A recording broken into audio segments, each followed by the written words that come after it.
皆様こんにちは、MD ジャックです。ご視聴ありがとうございます。愛です。動画制作に使用している PC の使用期間がもう4年目になり、そろそろメンテナンスしないと思いつつ、なかなか手をつけられず、突然壊れないでくれ、と祈りながら今回も淡々と動画を制作しています。さて今回の動画のメインは 1BA プラス 2DD のハイブリッドモデル NICE HCK-DB3 です。以前の動画でアップしている NX7 M3 の購入のきっかけとなった DB3 のレビューが先延ばしになっていたこととリクエストをいただいたことも、このタイミングで動画制作するきっかけになりました。そして対抗は KZ、ZSTX です。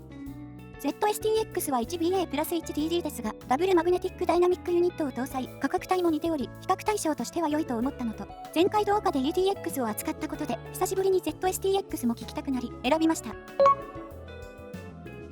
NICE HCK-DB3、KZ、CCA、TRN と入手し、次は NICE HCK が気になり、あれの販売ページに掲載されていた周波数特性のグラフを見て購入を決めました。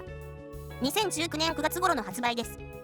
1BA プラス 2DD のドライバー構成です。アリでの価格は2000円を切り、Amazon では3000円前後で入手可能です。ZSTX 2020年6月発売。それまでの人気モデル ZST の進化版として注目され登場しました。ドンシャリの典型のような ZST に比べ中域の減衰は控えめで、ZST の名を継承しながらもバランスの取れた出音に、個人的には中身は別物という印象で、過去動画でもお伝えしました。発売当初からコスパに優れ、アリでの価格は1500円前後、Amazon で2000円台前半で入手可能です。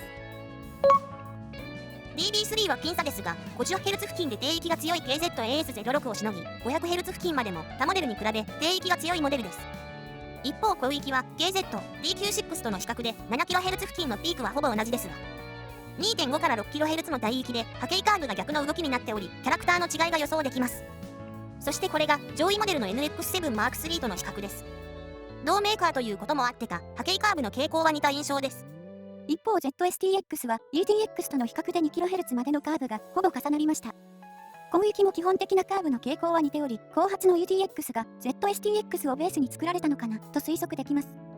そして本題の DB3 と ZSTX は低域は ZSTX も十分出ていますが、DB3 がそれを上回って強いという見方をしています。ZSTX の上記2と3の帯域は先ほどの DQ6 の波形に酷似しているため同じ結果になっています。3の出方の違いが音質比較動画でどういう違いとなって現れるでしょうか。では音質比較動画です。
いかがでしたか？